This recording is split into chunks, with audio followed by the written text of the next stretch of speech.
मैं Dipesh Kumar Mishra science centre के इस यूट्यूब चैनल पर आप लोग का बहुत बहुत स्वागत है। आज हम लोग जैक के द्वारा जारी की गई क्लास 11th का मॉडल सेट का सॉल्यूशन करेंगे विथ कॉन्सेप्ट। अगर ये 40 क्वेश्चन का सॉल्यूशन आप बहुत ध्यान से देखेंगे तो ये इतना विश्वास रखिए कि आप क्वेश्चन बहुत सावधानी पूर्वक कर सकते हैं, और जो आप कॉन्सेप्ट रिवीजन करना चाह रहे हो रिवीजन भी हो जाएगा। तो आप ध्यान से पूरे सॉल्यूशन को देखें कॉन्सेप्ट के साथ। आइए तो हम लोग क्वेश्चन की ओर आगे बढ़ते हैं। पहला क्वेश्चन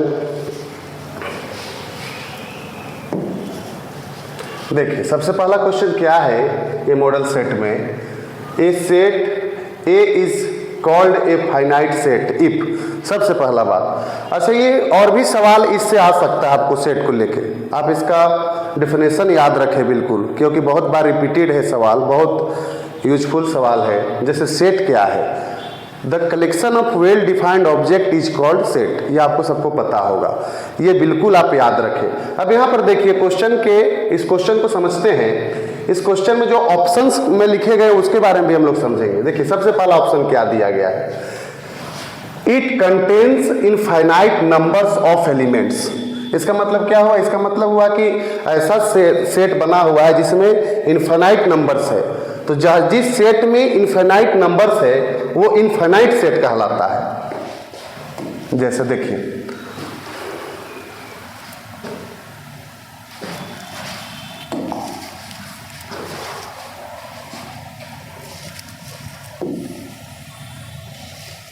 ये सेट क्या कहलाएगा, इनफाइनाइट।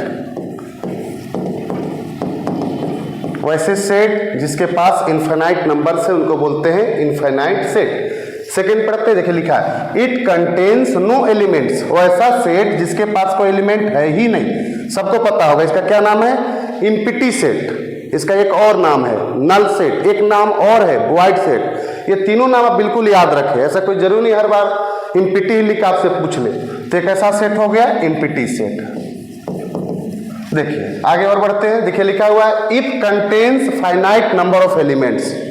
वैसा सेट जो कैसा नंबर कंटेन कर रहा है, फाइनाइट नंबर। तो ये जो क्वेश्चंस दिया इसका आंसर यही है, थर्ड नंबर। एक बार ध्यान से देखिए क्या लिखा हुआ है, a set a is called a finite set. Finite set कब होगा, जब उस सेट में फाइनाइट नंबर्स ऑफ एलिमेंट्स होंगे। तो इसका आंसर ये हो गया, तो आंसर इसका सी हो गया।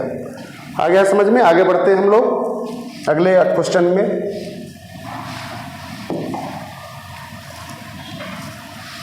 देखिए सेकेंड क्वेश्चन क्या है, the union of the sets A and B consist of elements which are. ध्यान से देखिए पहला जो लिखा हुआ है, क्या लिखा हुआ है, common in both A and B. जब कॉमन का बात होता है तो सेट में उसको बोलते हैं इंटरसेक्शन। क्या बोला जाता है, इंटरसेक्शन। और सवाल पे क्वेश्चन पे क्या लिखा है, यूनियन। इसका मतलब ये नंबर नहीं होगा, ये नंबर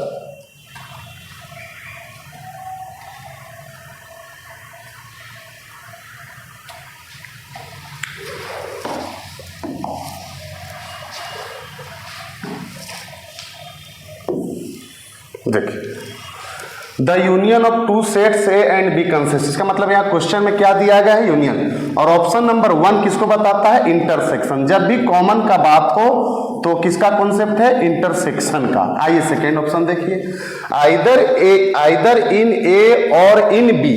इसका मतलब हुआ सेट ए से भी ले सकते एलिमेंट और सेट बी से भी ले सकते एलिमेंट। आप बनाने के दौरान याद कीजिए, जब यूनियन निकालते तो कैसे करते थे, सेट ए पर सपोज दैट एलिमेंट है 1 2 3 और बी पर है एलिमेंट 2 3 4।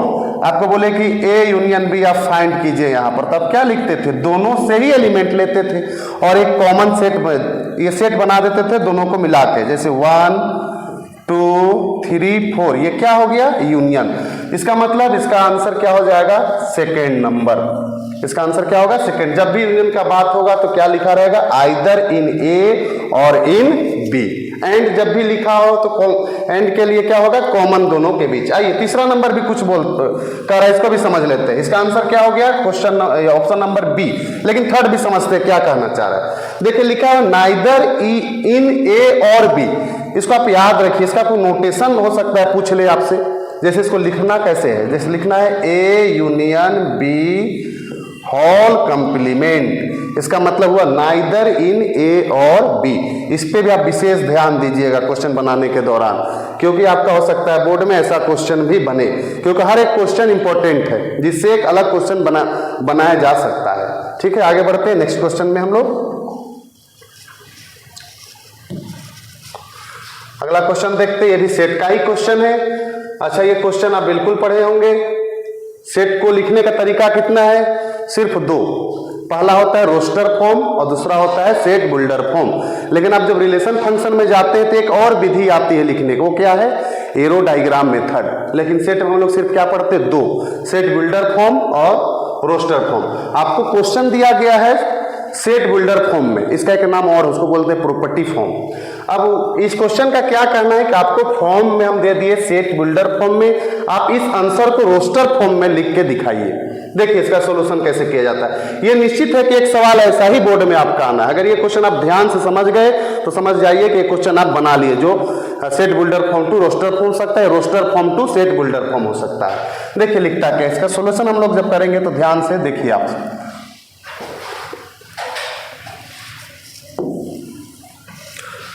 जैसे लिखा हुआ है, आपको दिया गया है linear 3x + 5 such that x belongs to n, लेकिन x लेना कहां तक है, 6 लेना है, लेकिन 6 से छोटा लेना है। ध्यान से देखिए, इक्वालिटी का क्या मतलब, इक्वालिटी का मतलब है 6 लेना है और 6 से छोटा लेना है। इस पर विशेष ध्यान देना, अगर ये छूट गया, आपसे गलती हो गई तो सवाल हो गया गलत आपका, यही समझिए, ये बहुत ध्यान देना। इसका मतलब नेचुरल नंबर कहां से लेना है, 1 से।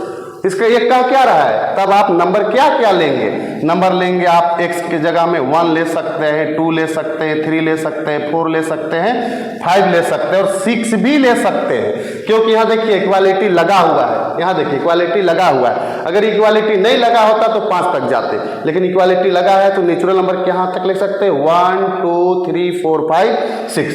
अब आप ऑप्शन पे देख सकते हैं। अब इस ऑप्शन पे आपको कैलकुलेशन करने की भी जरूरत नहीं है, यहां पर आप ऑप्शन देख के ही बना सकते हैं, एलिमिनेट कर सकते हैं। देखिए 5 x है तो 5 आंसर चाहिए। अब उस ऑप्शन पे आइए, यहां पर 5 आंसर का कौन कौन एग्जांपल है, सॉरी 6 है, 6 पर ध्यान दीजिए। देखिए लिखा 1 2 3 4 5 6, कंफर्म है कि आंसर ये होगा, क्योंकि x 6 है तो आंसर 6 होगा। इसको बनाने के लिए आपको आवश्यकता नहीं है, कंफर्म है कि आंसर ये होगा। कैसे होगा उस पर ध्यान दीजिए। अगर आप ऐसे सवाल पर दिमाग लगाएंगे तो और जल्दी जल्दी सोल्यूशन ऑब्जेक्टिव बनाने का यह विधि भी आप लोग ध्यान दीजिएगा। अब ये कैलकुलेशन करते हैं तो 3x के जगह में एक बार 1 रख लेते हैं, फिर इसको सोल्व करते हैं तो आंसर क्या हो गया, 8। देखिए 8 पहला हो गया, सेट में लिखा पहला एलिमेंट। आगे बढ़िए, 3x के अब 2 लेना है, 2 + 5 तो क्या हो गया, 6 + 5 11। आगे बढ़ते हैं, फिर 3 × x का क्या लेना है, 3, बारी बारी से लेना है। x का क्या लेना है, 3 पुट कर दीजिए, सोल्व कर देते हैं। फिर तो 3 × 9 और 5 14। देखिए 14 लिखा हुआ है। आगे बढ़िए, 3 × x की जगह 4 ले लीजिए, प्लस फिर 5, ठीक है, 12 + 5 क्या हो गया, 70। आगे बढ़िए, फिर 3x, अब x की जगह क्या लेना है,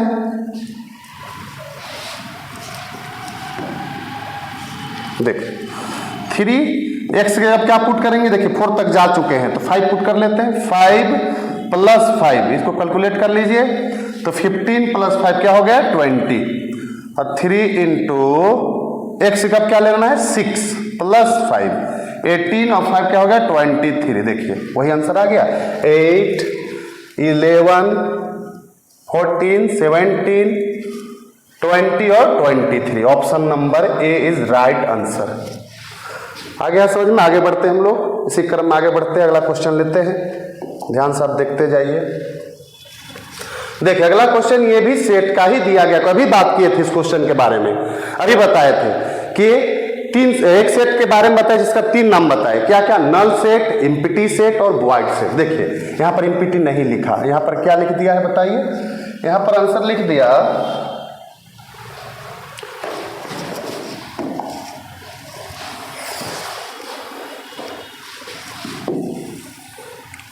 यहां पर क्या लिखा, नल सेट लिखा, अभी बताया था नल सेट का क्या क्या और नाम है, ये विशेष ध्यान दीजिए क्योंकि हर बार ऐसा हो जाता है। इसका एक नाम है इम्पिटी सेट, क्या नाम है, इम्पिटी सेट, और एक नाम और बताया हुआ है वॉइड सेट, वॉइड सेट। देखिए अब इसका डेफिनेशन क्या है, ऐसा सेट जिसके पास कोई एलिमेंट ना हो। जैसे एक सेट बना, सेट तो करली ब्रैकेट में हमेशा होता है, सेट को हमेशा कैपिटल लेटर अल्फाबेटिकल से डिनोटेड किया जाता है, आपको पता है। इस सेट के अंदर कोई एलिमेंट मौजूद ना हो उसको बोलते हैं इम्पिटी सेट या वॉइड सेट या नल सेट। तो बोल रहा है कि बताइए 4 एग्जाम्पल पे कौन इम्पिटी सेट है या कौन नल सेट है या कौन वॉइड सेट है। ध्यान से देखिए, किसका मतलब इस सेट के अंदर एक भी एलिमेंट मौजूद ना हो। पहला देखिए तो करली ब्रैकेट के अंदर जीरो तो है ना, जीरो है, एक एलिमेंट है मौजूद, इसका मतलब ये इम्पिटी सेट नहीं है, पहला। दूसरा नंबर देखिए, बोल रहा है कि एक्स आपको लेना है जीरो से बड़ा, या इसका मतलब क्या, यूनियन, अभी पढ़ के गए यूनियन, और मतलब यूनियन, और एक्स लेसर देन 1, इसका मतलब एक्स से बड़ा वैल्यू और एक्स से छोटा वैल्यू। और यूनियन में क्या है, आइदर ए आइदर बी, मतलब ए भी ले सकते हैं और बी भी ले सकते हैं, इसका मतलब यहां भी कुछ ना कुछ एलिमेंट जरूर आएगा, इसका मतलब ये भी आंसर नहीं है, क्योंकि हमको किसका आंसर चाहिए, नल सेट जो खाली हो। इस पे आइए, अब यहां पर ध्यान दीजिए, एक ऐसा लिखा हुआ है एक्स स्क्वायर इक्वल टू 3, और मतलब फिर अभी बताइए क्या बताया था, यूनियन, और x इक्वल टू 4, इसका 2 वैल्यू हम लोग फाइंड करेंगे तो क्या हो जाएगा, प्लस माइनस √3 और x इक्वल टू 4। अब और मतलब क्या, यूनियन, यूनियन मतलब ए आइदर, अब दोनों से ले सकते हैं आंसर, ठीक है, दोनों से आंसर ले सकते हैं। तो क्या लिख सकते हैं यहाँ पर हम लोग आंसर के लिए, देखिए दोनों ले सकते हैं, तो प्लस माइनस प्लस √3 और 4, देखिए इसमें भी आंसर निकलेगा, मतलब ये भी नल नहीं है, ये भी खाली सेट नहीं है। लास्ट पे आइए, अब यहाँ सबसे इंपॉर्टेंट बात कि हम लोग जितने कॉन्सेप्ट पढ़ते हैं उसमें से इमेजिनरी नंबर के लिए अलग से एक चैप्टर बनाया जिसका नाम है कॉम्प्लेक्स नंबर, जो आप लोग भी पढ़ चुके हैं, ठीक है। तो वहां से करना क्या है, देखिए ऑप्शन यहाँ पर ध्यान दीजिए, कितना अच्छा ऑप्शन, सही आंसर कैसे निकालेंगे। यहाँ पर देखिए, इसको ले लेते हैं हम लोग एक्स स्क्वायर प्लस 1, क्योंकि तीसरा तक हम लोग चेक ऑलरेडी कर चुके, चौथा पे बात हो रहा है, इसको सोल्व कर लेते हैं। X square equal to -1, X क्या हो जाएगा, plus minus √(-1), X plus minus, इसका वैल्यू है आयोटा का, ये किसका वैल्यू है, आयोटा का, जो आप लोग यहाँ पढ़े हैं चैप्टर नंबर कॉम्प्लेक्स नंबर पे पढ़ लिए हम लोग। अब देखिए क्या कहता है, एक्स क्या लेना है, रियल नंबर, एक्स क्या लेना है, रियल नंबर। ये आंसर तो इमेजिनरी में आ रहा है, तो रियल नंबर आप कहां से लेंगे आंसर, इसका मतलब आंसर यहां एक भी मिलने वाला नहीं है। इसका मतलब क्वेश्चन नंबर 4 का आंसर क्या होगा, 4। यही बहुत इंपॉर्टेंट क्वेश्चन है, बहुत बार रिपीटेड है ऐसा सवाल, इसलिए बोर्ड में भी बिल्कुल चांस है, आप ऐसा नल सेट इम्पिटी सेट का कुछ एग्जाम्पल जरूर कीजिएगा। आगे बढ़ते हैं, अगला क्वेश्चन लेते हैं हम लोग। देखिए अगला क्वेश्चन क्या है, एक सेट दिया गया है a equal to curly bracket में -1 और 1, then number of element in. अब एक क्या है, ये जो साइन लगा इसको बोलते हैं कार्टेशियन प्रोडक्ट, क्या बोला जाता है, कार्टेशियन प्रोडक्ट ना। अब कार्टेशियन प्रोडक्ट क्या है, जैसे a दे दिया गया है आपको, सपोज दैट ना, यहां पर दिया गया है, बिल्कुल साफ साफ दिख रहा, सॉरी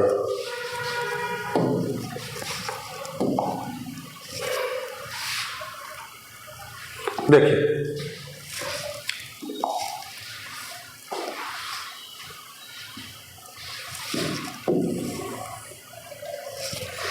ये हम लोग का गिवन दैट है -1 to 1, कितना नंबर है यहाँ पर, 2 हो गया।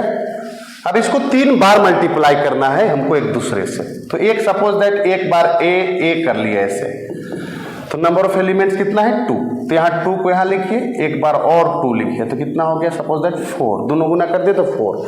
तीसरा बार में लाइए a क्रॉस a, इसी का आंसर हम लोग को चाहिए, ध्यान दीजिए, a क्रॉस a, इसका मतलब कार्टेशियन प्रोडक्ट ऑफ सेट ए और सेट ए, इसका मतलब हुआ। तो इसका मतलब टोटल नंबर सेट ए के पास कितने नंबर है, नंबर्स ऑफ एलिमेंट्स 2, तो एक बार लिखिए 2, फिर लिखिए 2, फिर लिखिए 2, तो इसका आंसर क्या हो जाएगा, 8। इसका मतलब इस क्वेश्चन नंबर 5 का आंसर आंसर जो ऑप्शन हो क्या होगा, डी। आगे समझ में, और कार्टेशियन प्रोडक्ट का 2 का भी सवाल आ सकता है। आगे बढ़ते हैं, ये समझ में आ गया होगा आप लोग को। देखिए अगला क्वेश्चन है क्वेश्चन नंबर 6, यहाँ पर आप ध्यान दीजिए। लिखा हुआ है, ये भी रिलेशन का ही एक सवाल है। रिलेशन भी बहुत इंपॉर्टेंट है, रिलेशन आप रिवीजन करते रहिए और ये सवाल पर ध्यान दीजिए। ऐसा सवाल करने पर हम लोग को और अगला सवाल बन सकता है। देखिए लिखा क्या है, if A equal to curly bracket के अंदर लिखा है 1 2 3, मतलब सेट दिया गया है।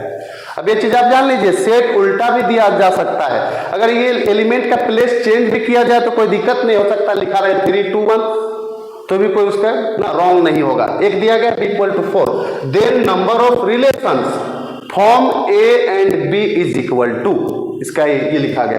अब सबसे पहले रिलेशन क्या है, set A and set B का कार्टेशियन प्रोडक्ट को क्या बोलते हैं, रिलेशन। वहां से एक एलिमेंट ले, एक ऑर्डर ले लियो तो क्या हो जाएगा, रिलेशन। सबसे पहले कार्टेशियन प्रोडक्ट फाइंड करिए दोनों सेट के बीच का, तो क्या लिखेंगे ना, दोनों सेट के बीच का कार्टेशियन प्रोडक्ट फाइंड कर लेते हैं हम लोग। तो कार्टेशियन प्रोडक्ट कैसे निकालना है आपको सबको पता है, एक बार हम लोग कर लेते हैं कार्टेशियन प्रोडक्ट।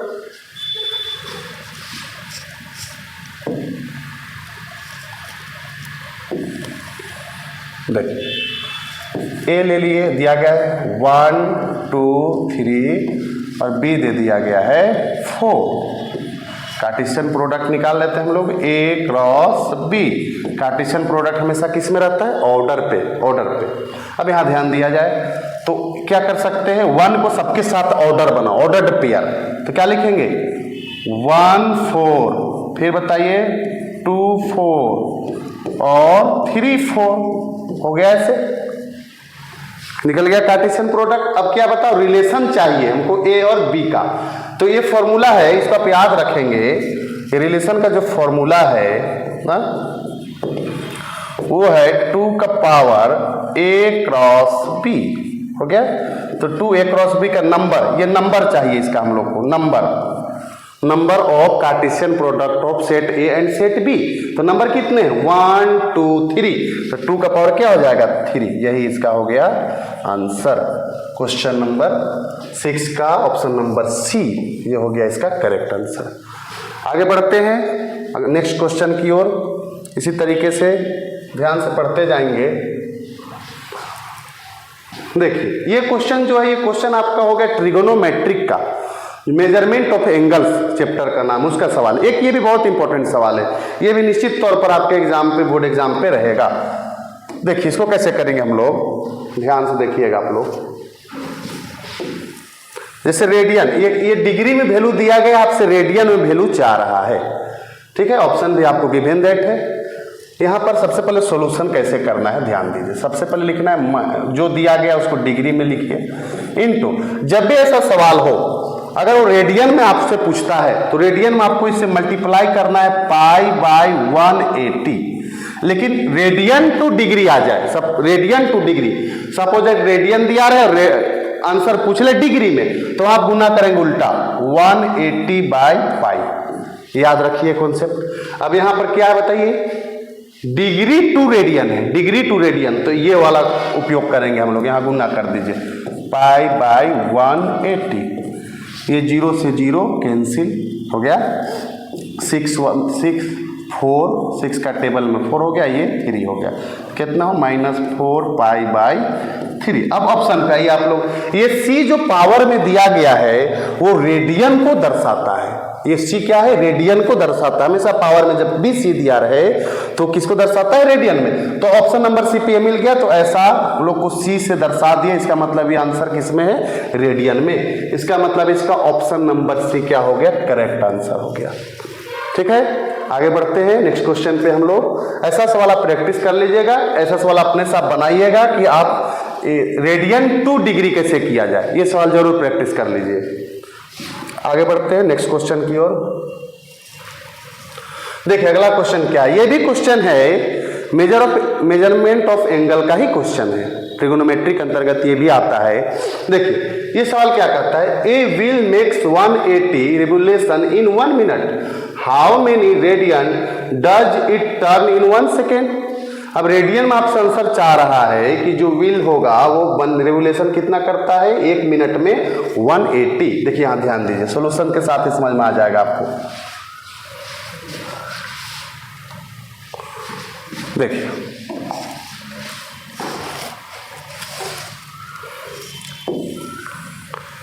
क्वेश्चन क्या कर, a will make 180 revolution in 1 minute, ठीक है, लेकिन आंसर इसको सेकेंड में चाहिए, तो हम लोग पहले 1 देखते, जो क्वेश्चन में दिया गया उसको आप यहाँ पर पहले लिखते हैं हम लोग, उससे क्लियर होगा।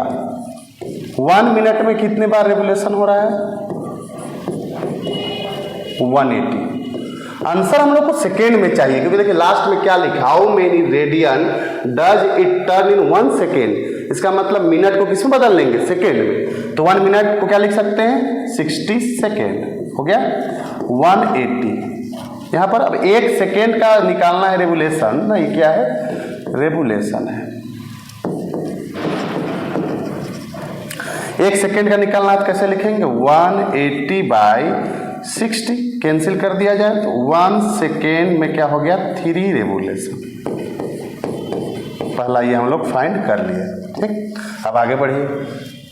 अब यहाँ ध्यान दीजिए, जब भी सर्कल में हम लोग, जैसे एक सर्कल यहाँ से हम लोग ले लिए, सपोज दैट ऐसा सर्कल, ठीक है, तो 1 सेकेंड में ना, 1 सेकेंड में 2 पाई ना, 1 सेकेंड में, हाँ 1 सेकेंड में 2 पाई हम लोग रेडियन में घूमते हैं, 2 पाई 1 सेकेंड में 2 पाई, एक रेवोल्यूशन, सॉरी, एक रेवोल्यूशन में 2 पाई रेडियन घूमते हैं हम लोग, एक रेवोल्यूशन में 2 पाई, ये याद रखिए concept, A1 revolution equal to 2 pi, हो गया। अब यहां ध्यान दीजिए, 1 रेवोल्यूशन इक्वल टू 2 पाई, ठीक है, तो 3 रेवोल्यूशन मतलब 3 से इसको मल्टीप्लाई कर दिया जाए, तो 3 इंटू 2 पाई, तो आंसर क्या हो जाएगा, 6 पाई, आंसर क्या हो गया, 6 पाई। आंसर किस में चाहिए, रेडियन में। देखिए हाउ मेनी रेडियन, अभी बताए कि रेडियन जब भी डिनोटेड क्या रहेगा, तो पावर पे क्या रहेगा, सी, देखिए पावर पे सी है, तो 6 पाई का पावर में क्या हो जाएगा, सी। आ गया समझ में। हमेशा जब भी रेडियन का आंसर लिखा रहेगा तो पावर पे जनरली क्या लिखा रहेगा, सी, ठीक है। नेक्स्ट क्वेश्चन की ओर आगे बढ़ते हैं, इसी तरीके से हम लोग सॉल्यूशन करते जाएंगे विद कॉन्सेप्ट। देखिए क्वेश्चन भी ट्रिगोनोमेट्री का क्वेश्चन, बेहद ही आसान क्वेश्चन है, लेकिन आपको फॉर्मूला याद होना चाहिए। सबसे पहले अगर फॉर्मूला याद नहीं है ट्रिगोनोमेट्री का तो बनाना मुश्किल है। तो ये क्वेश्चन को देखिए कैसे सोल्यूशन किया जाए। इसके साथ एक आपको इंपॉर्टेंट क्वेश्चन भी बता देते हैं, ऐसा इसी के जैसा सदृश वो क्वेश्चन भी चलता है, बहुत इंपॉर्टेंट है, बहुत बार रिपीटेड है आपके एग्जाम पे। जैसे आप पूछ दिए साइन 75, इसको आप नोट कर लीजिएगा, साइन 75 डिग्री का वैल्यू पूछ सकता है, हो सकता है पूछ ले साइन 15 का वैल्यू पूछ ले, tan 15 का वैल्यू पूछ ले। इस तरीके के सवाल जो है क्वेश्चन, इसको आप प्रैक्टिस करेंगे। ये क्वेश्चन बनाने के दौरान आपको कॉन्सेप्ट समझ में आ जाएगा कि इसको कैसे करना है, ठीक है। आगे बढ़ते इसका हम लोग कैलकुलेशन करते हैं। देखिए इसका कैसे हम लोग कैलकुलेशन करेंगे, ध्यान दीजिएगा। सबसे पहले कॉस, देखिए जनरली तौर पर कॉस 75 का वैल्यू हम लोग जानते नहीं है, ऐसा नहीं कि याद करके बैठ गए कॉस 30 का वैल्यू क्या होता है।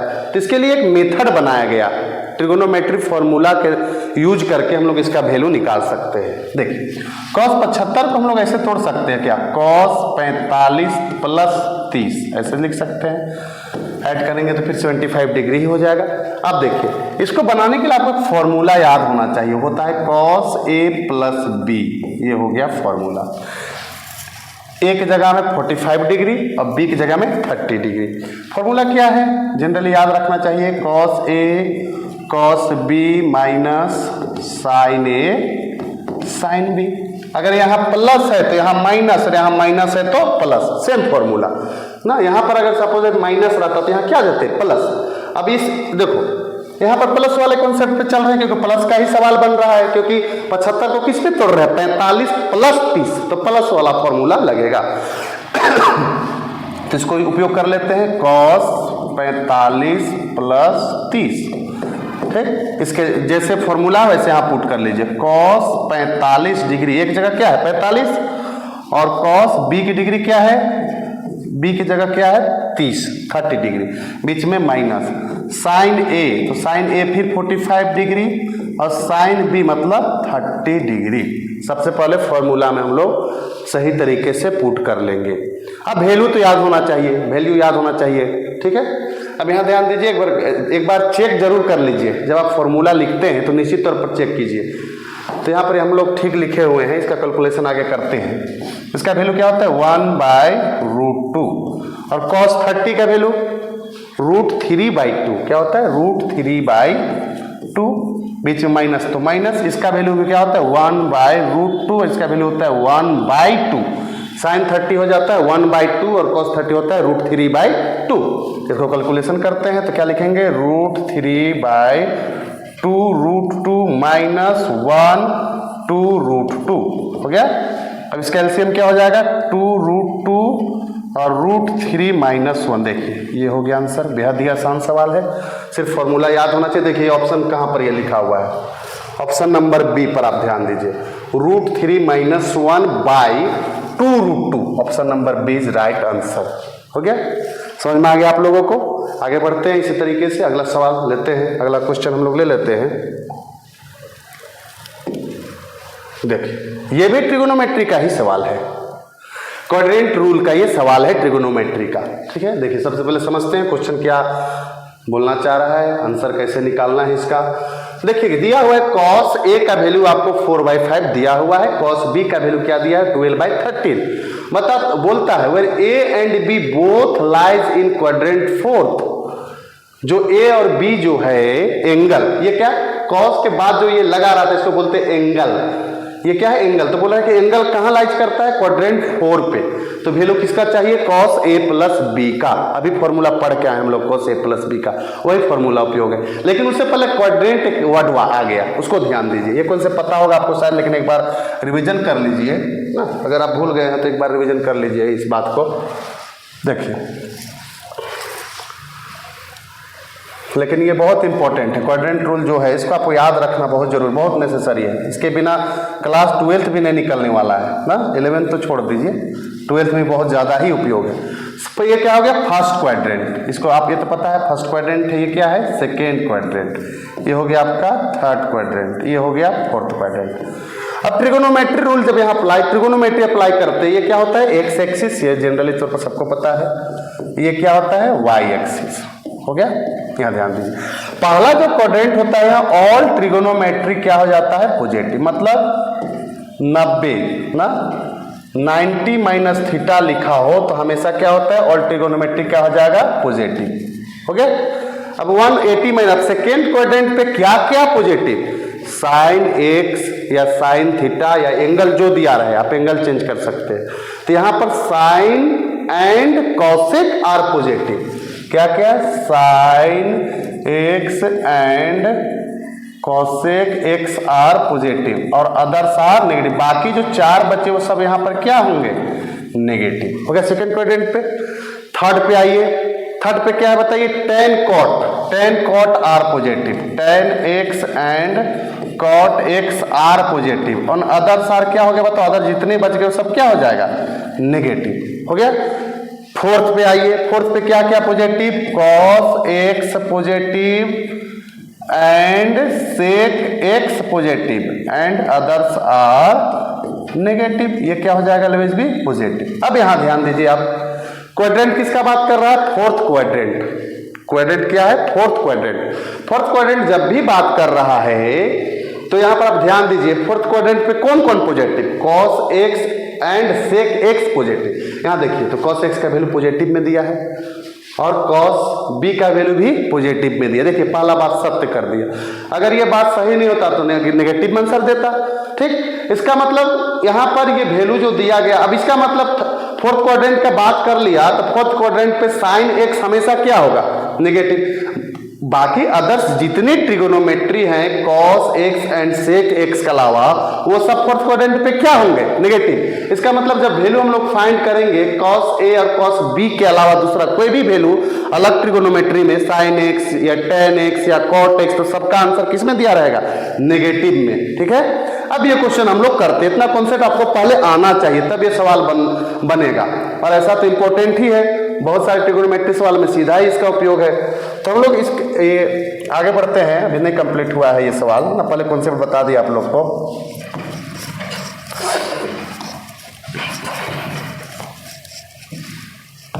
देखिए अब आगे बढ़ते हैं हम लोग। अब देखिए फॉर्मूला भी बताए थे cos a प्लस बी का, ठीक है, cos a प्लस बी का भी हम लोग फॉर्मूला पढ़ के गए हैं ना।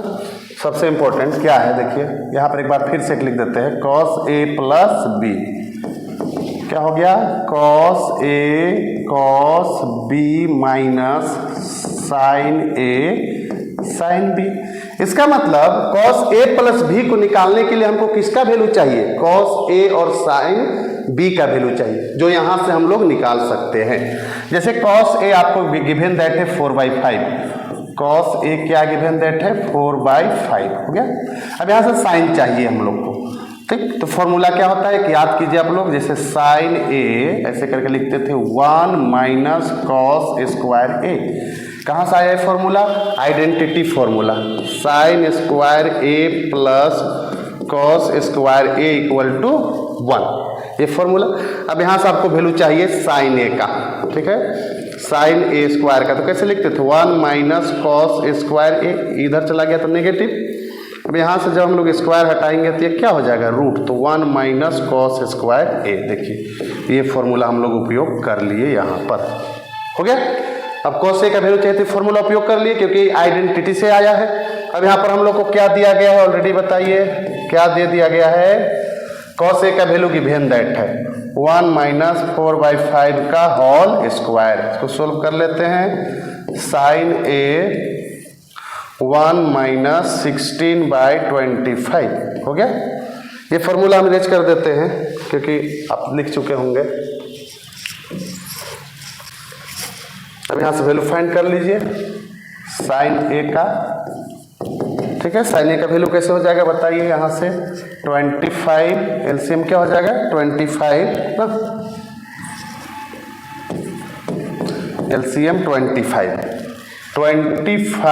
माइनस 16 क्या हो गया, sin a का वैल्यू हो जाएगा आपका 9/25, 9/25। तो sin a क्या फाइंड हो गया हम लोग को 3/5। अब ध्यान दीजिए यहाँ पर क्वाड्रेंट किसका बात कर रहा है, फोर्थ क्वाड्रेंट। फोर्थ क्वाड्रेंट पे कौन कौन positive, cos x and sec positive, other are negative. इसका मतलब आंसर कैसा होगा, नेगेटिव। चलिए sin a हम लोग ऑलरेडी फाइंड कर चुके हैं। इसको भी इरेज कर देते हैं, बाकी इधर कैलकुलेशन आप देख लीजिएगा, इधर करते हैं, बाकी आंसर हम लोग साइड में लिख लेंगे, ठीक है। आप फाइंड क्या करना है, फॉर्मूला लिखे थे तो याद कीजिए, हाँ sin b का भी जरूरत पड़ा था, तो cos a ऑलरेडी दिया गया है ना, क्या दिया गया है cos b कितना दिया है 12/13। फिर फॉर्मूला उपयोग कीजिए अभी जो किए थे, cos b √1 माइनस, और cos b का वैल्यू चाहिए हम लोग है ना, तो उल्टा लिखेंगे sin b equal to √1 minus cos square b। तो sin b वैल्यू दिया गया है आपको cos b, कहाँ पुट कर दीजिए 1 माइनस 12/13 का होल स्क्वायर। इसको सोल्व कर लेते हैं, 1 माइनस 144,169 हो गया। इसको सोल्व कर लीजिए तो 169 माइनस 144, तो क्या हो जाएगा, इसको सोल्व कर लीजिए तो 25/169, तो आंसर क्या होगा 5/13 हो गया। sin b का वैल्यू क्या हो गया -5/13, क्या हो गया -5/13। नेगेटिव क्यों दिए, क्योंकि क्वाड्रेंट किसका बात कर रहा है, फोर्थ का, इसलिए इसको विशेष ध्यान दीजिएगा। नेगेटिव छूट गया, आंसर गलत हो गया। अब आपके पास किसका वैल्यू फाइंड हो गया, sin a -3/5 और sin b -5/13, ठीक है। आप इसको अभी इरेज करना है, इसको आप हो सकता है स्क्रीनशॉट करके रख सकते हैं क्योंकि इरेज करना पड़ेगा, जगह कम है। इरेज करते हैं, इसको लिख लेते हैं सिर्फ हम लोग, क्या क्या हम लोग ऑलरेडी ला चुके हैं। क्या लाए हैं बताइए, sin a का वैल्यू ऑलरेडी लाए हैं -3/5, क्या लाए हैं आंसर -3/5, और sin b क्या हम लोग सोल्व करके लाए हैं -5/13। ये दोनों का हम लोग उपयोग करेंगे अभी, बाकी को इरेज कर देते हैं क्योंकि फॉर्मूला उपयोग करना है। कौन सा फॉर्मूला, ये वैल्यू हम लोग ऑलरेडी निकाल चुके हैं, इसको साइड में रखते हैं, कैलकुलेशन को आगे बढ़ाते हैं। देखिए सवाल आप लोग को बता रहे इसलिए लग रहा है बहुत लंबा है, नहीं ऐसा सवाल लंबा नहीं है, इसको आप आराम से कीजिएगा तो बनेगा। लेकिन अभी बता रहे हैं आप लोग को तो थोड़ा समय लग जा रहा है बताने में, ना। उसके बाद देखिए ये ऑलरेडी लिख चुके हैं, इसीलिए अभी रेज नहीं करते पूरे को ना, क्योंकि साइन बस अब बन ही चुका है, फॉर्मूला में पुट कर देना है। अभी फॉर्मूला लिखवाया था, कम से कम फॉर्मूला जरूर याद रखिए। क्या था बताइए, cos A plus B, formula लिखे थे cos A cos B minus sign A sine B. अब कॉस ए का वैल्यू ऑलरेडी गिवन दैट है 4/5 इंटू कॉस बी भी दिया गया है 12/13 माइनस, यहाँ ध्यान दीजिए आप लोग, साइन ए कितना दिया गया है -3/5 इंटू -5/13। ये दोनों को गुना कर देते हैं हम लोग, ठीक है। इसको भी दोनों कर देते, क्या है 48/65 माइनस, ये माइनस माइनस प्लस, तो 15/65 हो गया। तो इसको सोल्व कर लेते हैं, 65 48 माइनस 15 हो गया, तो क्या हो जाएगा 3 और 65 33/65 आंसर। देखिए option number a is right answer. देखिए बन गए सवाल।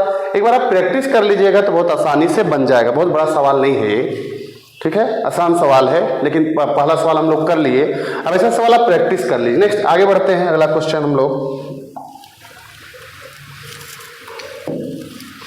देखिए। ये क्वेश्चन आपको किसका है, कॉम्प्लेक्स नंबर का। किसका है, कॉम्प्लेक्स नंबर का। ये भी बहुत ही आसान सवाल है, क्वाड्रेंट है, ठीक। जो भी आपको दिया गया उसको आप सबसे पहले क्या बनाएंगे, उसको बनाएंगे हम लोग एक फॉर्म पे। जैसे सपोज दैट, यहाँ समझिए, थोड़ा सा कॉन्सेप्ट आप समझ लीजिए पहले, तब फिर आसानी से समझ में आ जाएगा ये सवाल आप लोग को। थोड़ा कॉन्सेप्ट समझने की जरूरत है इस पर, क्योंकि रिवीजन भी हो जाएगा। जैसे z = x + iy ऐसा दे दिया गया है सवाल, ठीक। तो कोऑर्डिनेट कैसे निकालते हैं, z 3 लाइन देने का मतलब कोऑर्डिनेट को दर्शाना। तो कैसे लिखते हैं, x, y। जैसे एग्जांपल ऐसा लिख लिए हम लोग, z = 2 + 3 आयोटा। इसका कैसे लिखते हैं बताइए, 2 3, इसका कोऑर्डिनेट हो गया। लेकिन ऐसा फॉर्म में ये दिया नहीं, इसको सबसे पहले सोल्व करके ऐसा सिंपल बनाना पड़ेगा, क्योंकि क्या दिया गया है, फ्रैक्शन में दिया गया है, तो इसको सोल्व करना पड़ेगा। सबसे पहले उसको हम लोग रेशनलाइजेशन करके छोटा करते हैं ना, रेशनलाइजेशन करके छोटा करते हैं। देखिए क्वेश्चन क्या दिया गया है, 1 + 2 आयोटा बाई 1 माइनस आयोटा, ये दिया गया है। इसको आप रेशनलाइजेशन कर सकते हैं, तो 1 + 2 iota by 1 minus iota, 1 + iota by 1 + iota, ऐसा लिखते हैं रेशनलाइजेशन में। साइन चेंज हो जाता है।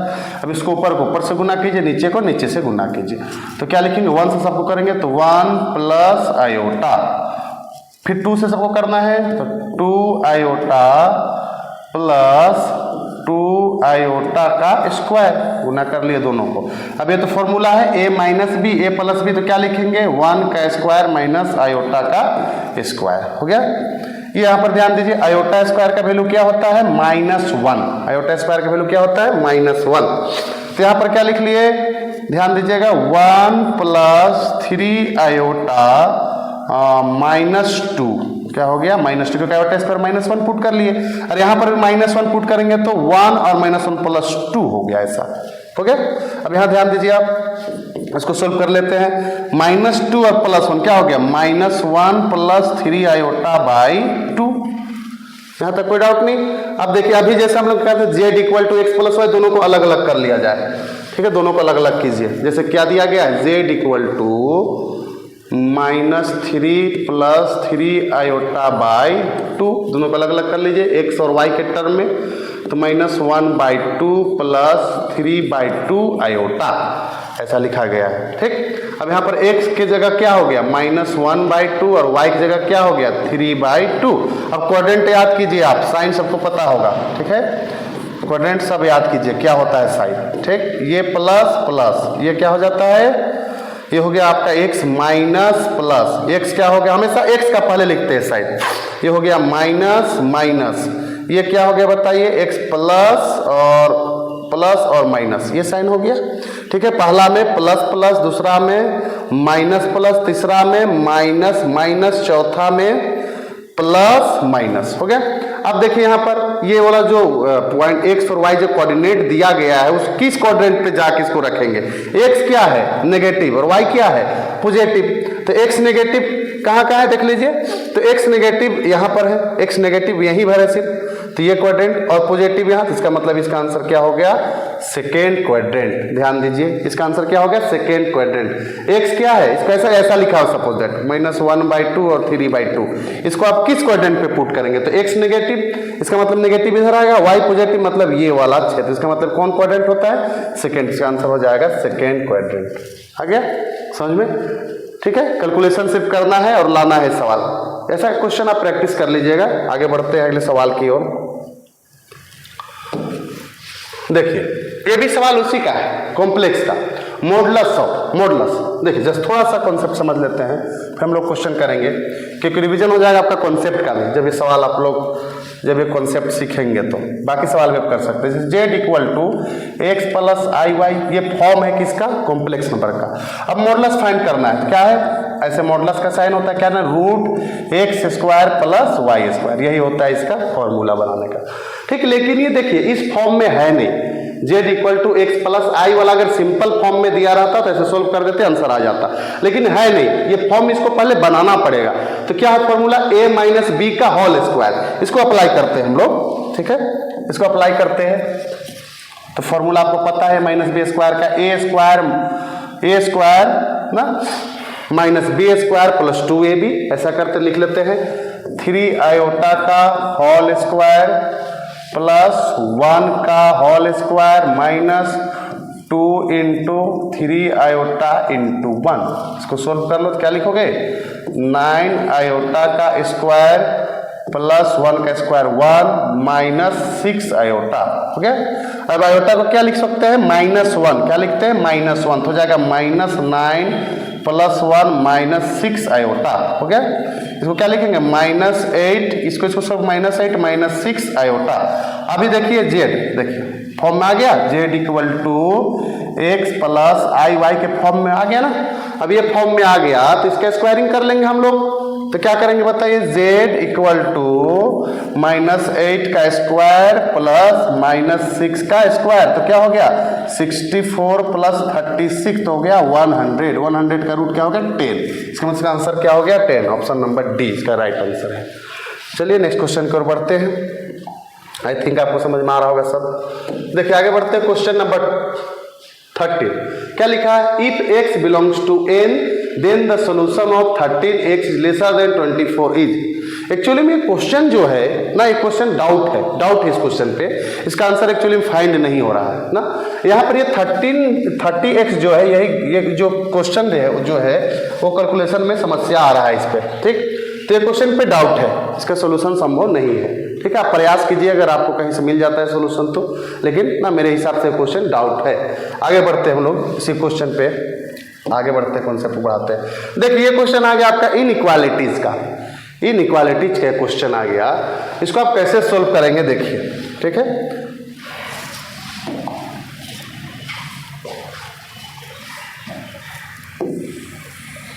देखिए सबसे पहले जो क्वेश्चन दिया है उसको लिख लेते हैं, x + 3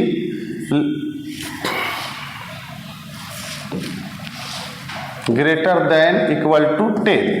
जब भी मोड बाहर निकलता है तो प्लस और माइनस में फाइंड होता है, तो इसका आप ऐसे लिख सकते हैं, +- x + 3 > 10।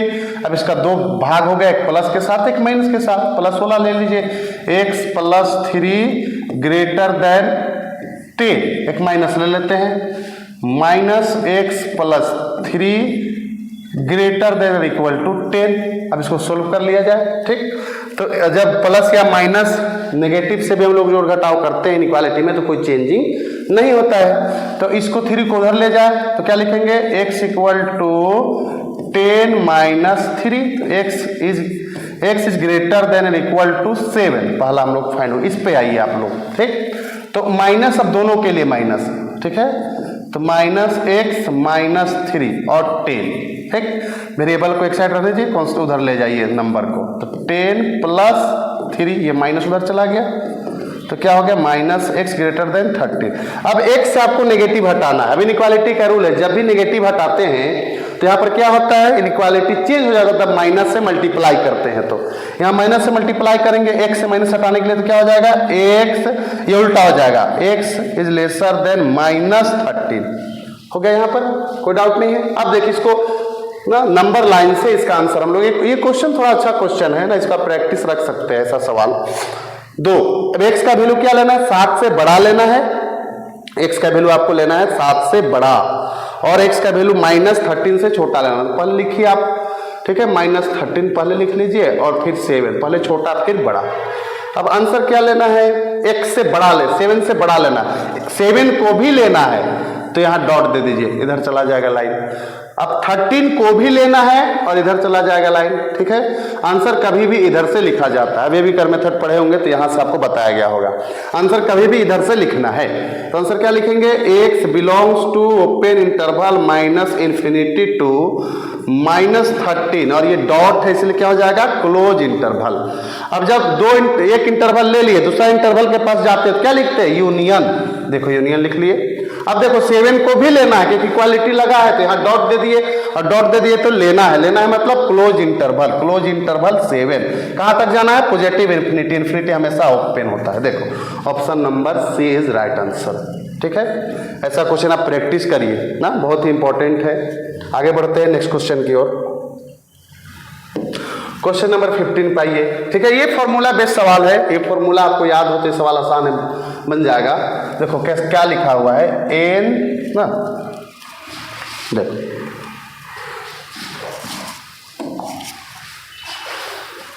एन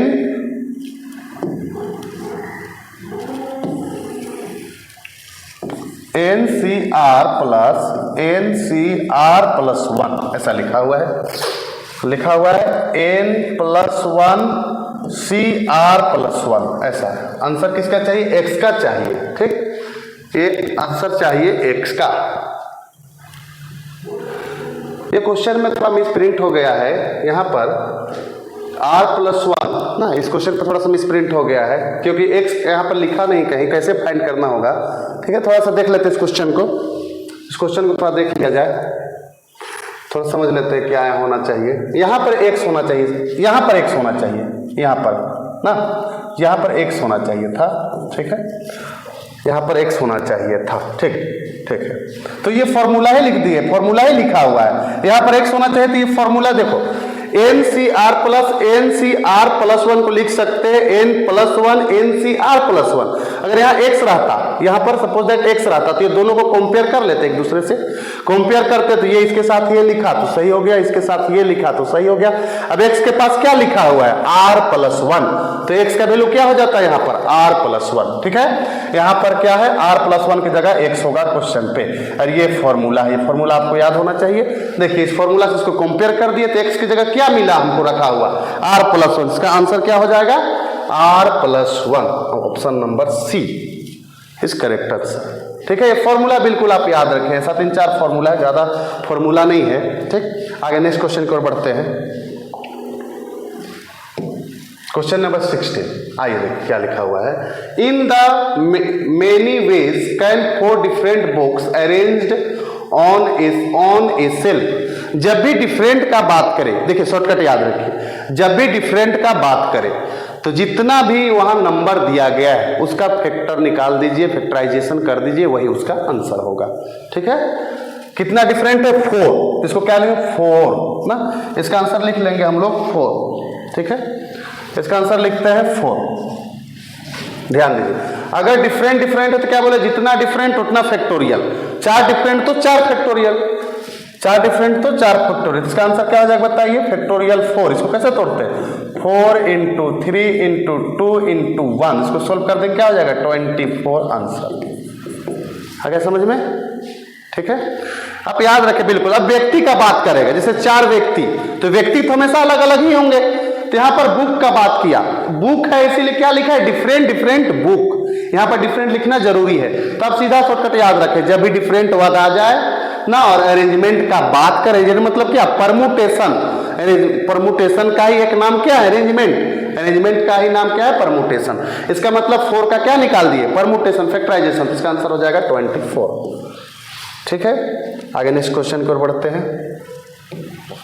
क्वेश्चन नंबर 17 पे आइए। How many words beginning with T and ending with E be made with no letters repeated out of the letters of the word triangle. बोल रहा है ट्रेंगल को ऐसे अरेंज कीजिए कि पहला लेटर जो होगा वो टी होगा और अंतिम लेटर होगा वो ई होगा। देखिए सवाल बॉक्स फिलिंग मेथड से बनाइए ना, बहुत बहुत अच्छा बनता है box filling method, fundamental counting और फंडामेंटल प्रिंसिपल। ठीक है, उस पर आइए। देखिए क्या हो जा रहा है, हर बार बॉक्स बनाइए, जितना बॉक्स है उतना बॉक्स को बनाइए। ठीक है, कितना ट्रेंगल का वर्ड है उसको देखिए। सबसे पहले 7 है टोटल। कितना है? 7। गिन का आप देख लीजिए। 1 2 3 4 5 6 7 8 है, सॉरी 8 है। 1 2 3 4 5 6 7 8, 8 बॉक्स बना लो यहाँ। 3 4 5 6 7 8 ना, 1 2 3 4 5 6 7 8 9 काट दो। 1 2 3 4 5 6 7 8 हो गया। पहला क्या बोलता है कि पहला जो बिगिनिंग स्टार्ट होगा टी से होगा। ये टोटल अरेंजमेंट लेटर ट्रेंगल में टी कितना है? 1। तो पहला स्थान में टी को लिखने का कितना तरीका? एक तरीका, 1 लिख दो। ई देखो, ई कितना है? 1। लास्ट में क्या रहना चाहिए? बोला एंडिंग विथ ई, जो वर्ड स्टार्ट होगा वो टी से होगा लेकिन खत्म होगा ई से। तो ई कितना है? 1। तो ई को 1 लिखने का भी एक तरीका। अब क्वेश्चन पे ध्यान दीजिए। रिपीटेड इज नॉट, देखिए क्या लिखा है? With no letter repeated. Repeated का अलाउड नहीं है। जो नंबर लिख ले उसको दोबारा लिखने की जरूरत नहीं है। इसका मतलब 2 नंबर हम लोग का चला गया। वो क्या क्या चला गया? टी और ई चला गया। ध्यान से देखिए सवाल। ठीक है, टी और ई चला गया यहां से। कितना बचा? 8 में 6। टोटल कितना बचा? 6। इसका मतलब टी चला गया और ई चला गया, तो टोटल कितना बचा? 6। अब इस 6 में से ऐसा कोई कंडीशन नहीं दिया है कि सेकेंड में आप आर ही लिखिए, एसी लिखिए, ऐसा तो नहीं बोला क्वेश्चन में। सिर्फ बोला फर्स्ट में टी लिखिए और लास्ट में ई लिखिए। बाकी बॉक्स में आप कुछ भी भर सकते हैं। इसका मतलब ये बॉक्स को भरने का कितना तरीका? 6 बचा है तो 6 तरीका।